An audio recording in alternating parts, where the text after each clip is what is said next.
नमस्कार दोस्तों, जय माता की। स्वागत है आपका लता पाठक ब्लॉग में। तो दोस्तों, आप लोग कैसे हैं? आशा करती हूँ आप लोग बढ़िया होंगे। तो शुरुआत की जाए आज के दिन की। तो मेरी शुरुआत हो रही है सुबह सुबह किचन से। चाय बना रही हूँ। चाय पीते पीते फिर और काम करूँगी। अभी तो कुछ काम करने की इच्छा भी नहीं हो रही, स्वास्थ्य भी सही नहीं हो रहा, आजकल तबीयत भी सही नहीं हो रही है। और दोस्तों, आप भी सोच रहे हो कि बीच में ब्लॉग डालना बंद कर दिया, इस बीच कहाँ गायब हो गई थी। तो मैं आपको बता देती हूँ, इस बीच क्या हुआ कि मेरी बहन के साथ एक बहुत बड़ा हादसा हो गया। उसकी देरानी एक्सपायर हो गई, खड़े खड़े उसको अटैक पड़ गया। तो दोस्तों, अचानक से जब ये खबर सुनी तो समझ में ही नहीं आया। 3 बजे की बात है दोस्तों, बहन का फ़ोन आया तो बोली ऐसे ऐसे हो गया, क्योंकि उसकी देरानी जॉब करती थी तो घर भी नहीं पहुंची थी, रास्ते में ही थी तो अटैक पड़ गया। तो साथ वाले हॉस्पिटल ले गए, वहाँ से खबर आई तो उसने मुझे फ़ोन करा। तो दोस्तों, फिर आप समझ ही सकते हो ऐसी खबर सुन के किसका मन करता है। तो देख के तो इतना बुरा लगा। अभी शादी को ज़्यादा टाइम भी नहीं हुआ था, ज़्यादा उम्र की भी नहीं थी, 5-6 साल कुल हो रहे थे। तो किसी की ज़िंदगी का कोई भरोसा नहीं है। और दोस्तों, इतनी अच्छी लेडीज़ थी, मैं बता नहीं सकती। बहुत सौम्य, बहुत सभ्य थी। पर वही है ना, जो अच्छा होता है उसको यहाँ भी, उसकी ज़रूरत यहाँ भी होती है वहाँ भी होती है, कहते हैं। वही उसके साथ भी हुआ। मेरे तो सुन के हाल बुरा है, तो उस बहन का क्या हाल हो रहा होगा। उसके घर में तो इतना सोना हो गया, उसके देवर का क्या हाल बुरा है। मुझसे तो देखा नहीं गया दोस्तों। दिन में जा रही हूँ, शाम को अपने घर आ जा रही हूँ, फिर घर भी देखना हो रहा, घर में भी सब छोटा ही है। तो अब रिश्तेदार लोग भी आने जाने में है। कल दीदी लोग भी आए थे, वो भी गए वहाँ, उनके साथ भी गई थी, शाम को वो भी चले गए। तो दोस्तों, ब्लॉग तो मैंने कुछ शूट करा ही नहीं, मेरा मन ही नहीं है इतने दिन से। आज भी हिम्मत करके मैं ब्लॉग शूट कर रही हूँ, क्योंकि आप 5-6 दिन हो गए हैं। तो मैंने कहा मेरा चैनल भी बंद हो जाएगा। आप लोग सोच रहे होंगे इस बीच कहाँ गायब हो गई है। तो जैसे तैसे आज थोड़ी बहुत मैंने शुरुआत करी, कुछ ना दिखा के, खाली घर का ही है। आजकल तो मेरा कहीं जाने को दिल ही नहीं कर रहा है, ना कहीं जाने को, ना बोलने को किसी से। बस घर में ही बैठी रह रही हूँ। जो आ गया घर में मिल लिए। तो अभी पास पड़ोसी लोग आ रहे हैं, मिल रहे हैं, तो हाल चाल पूछने आए हैं। अब उनको भी पता लगा, क्योंकि बीच में मैं थी नहीं, तो अब मैं चले जा रही, वो आ भी रहे होंगे। तो अब सब लोग मुझसे कह रहे तूने बताया नहीं। अब क्या बताती दोस्तों, अचानक से मुझे पता लगा। और मेरे तो कुछ समझ में भी नहीं आया, अभी तक मुझे यकीन नहीं आ रहा वो सच में चली गई, हमारे बीच नहीं है उसकी देरानी। तो अभी ये राधा आई थी, शोभा आई है।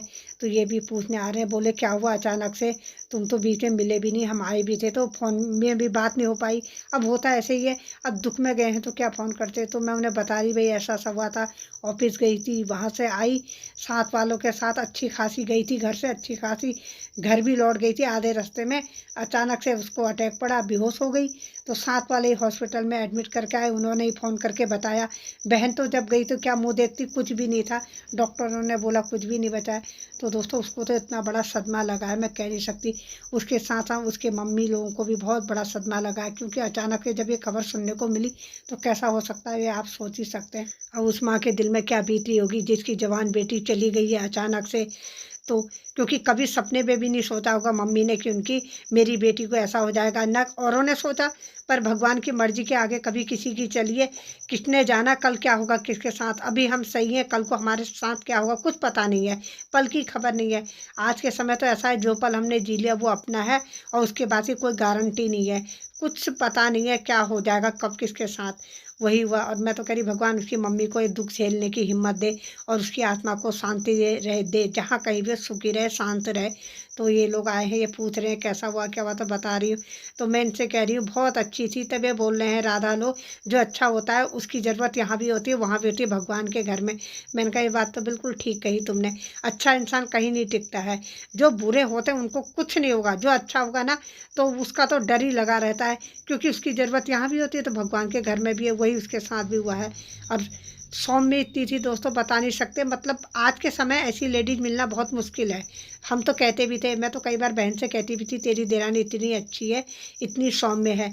तो वो कहती भी थी, कभी पलट के जवाब नहीं देती थी, कभी कुछ नहीं। और हर्षू को इतना अच्छा मानती थी। हर्षू तो अपनी चाची के सदमे में पागल हो गया, क्योंकि उसको बहुत अच्छा मानती थी। दोस्तों, कोई पता नहीं किसकी ज़िंदगी का कोई भरोसा नहीं है। हमें अपनी ज़िंदगी का भरोसा नहीं है। अब तो भगवान से प्रार्थना करते हैं, भैया कभी किसी के साथ ऐसा हादसा ना हो। बगल वाली दीदी भी आई है, हाँ, पूछने कह रही, मैंने सुना तो मुझे बड़ा बुरा लगा। अभी ये दीदी के घर में भी ऐसे ही हुआ है, इनकी जेठानी एक्सपायर हुई है। उसको भी 15 दिन हो रहे हैं आज। तो कह रही थी मैं भी यहाँ नहीं थी। मैंने कहा हाँ यार होता ही है। मैंने कहा मैं जो सोच रही थी आपके यहाँ आने की, कहाँ आपको ही जो आना पड़ गया। तो सब लोग चले गए थे तो मैं भी अपने काम में लग गई थी। बाद में मोहित की मम्मी भी आई थी तो थोड़ी देर उनके साथ बैठी, वो भी चली गई। अब मैंने कहा ये कपड़े धो रखे थे, तय करके रख देती हूँ। और अंकित अपना ये डॉगियों के साथ लगा है। शाम का टाइम हो गया दोस्तों, 7:30 बज गए हैं। तो मैंने कहा चलो कुछ घर का काम कर लिया जाए। अब धीरे धीरे करना तो है ही काम, नहीं तो ये भी ऐसे ही रह जाएगा। मन तो कर नहीं रहा है कुछ करने का। अंकित जा रहा है दूध लेने को, ये भी अपना दूध लेने को चले गया। तो मैंने कहा मैं भी अपना कपड़े तय कर के थोड़ा सब्जी वब्जी काट लेती हूँ, खाना बना लेती हूँ। अब भूख लगे ना लगे खाना तो है ही। आजकल दोस्तों बुखार भी लौट लौट के आ जा रहे हैं। बुखार एक बार सही हुआ नहीं, दोबारा फिर बुखार आ गया, खांसी अलग हो रही है और इधर उधर जाना हो ही जा रहा है। तो दवाई भी खा रही हूँ, कुछ नहीं, थोड़ी देर के लिए आराम हो रहा, फिर वैसे ही हो जा रहा है और मुंह इतना कड़वा हो रहा है मैं बता नहीं सकती हूँ। तो कुछ खाने की इच्छा नहीं हो रही है। तो मैंने कहा रसीली सब्जी बना लेती हूँ आलू मूली की, तो 1 कटोरा सूप पी लूँगी तो वो भी अच्छा होता है। आजकल तो सिर्फ सूप पीने का मन कर रहा है, रोटी सब्जी कुछ खाने की इच्छा ही नहीं हो रही। आज तो दिन भर दोस्तों ऐसे ही रह गया, क्योंकि कभी कोई आया कभी कोई आया, तो हाल चाल पूछने इतने दिन से ना मैं कहीं जा पा रही थी, तो ना ही कहीं आना हो रहा था, क्योंकि मेरे रोज़ हल्द्वानी के चक्कर लग रहे थे बहन के वहाँ। तो पहले राधा आई, फिर शोभा आई, बगल वाली दीदी आई, फिर मोहित की मम्मी आई, ये लोग गए। तो फिर मैं अपने काम में लग गई। अब बनाती हूँ खाना। इतने दिन से दोस्तों इसी कारण से ब्लॉग भी शूट नहीं कर पाया। तो क्योंकि आज ही थोड़ा बहुत हिम्मत करके मैंने थोड़ा ब्लॉग शूट करा है, क्योंकि कल से अब करूँगी। मन ही नहीं हो रहा, ना कहीं जाने की इच्छा है ना कुछ करने की इच्छा है। पर वही है दोस्तों, जाने वाला जाता है, खाने वाला खाता है, वाली बात है।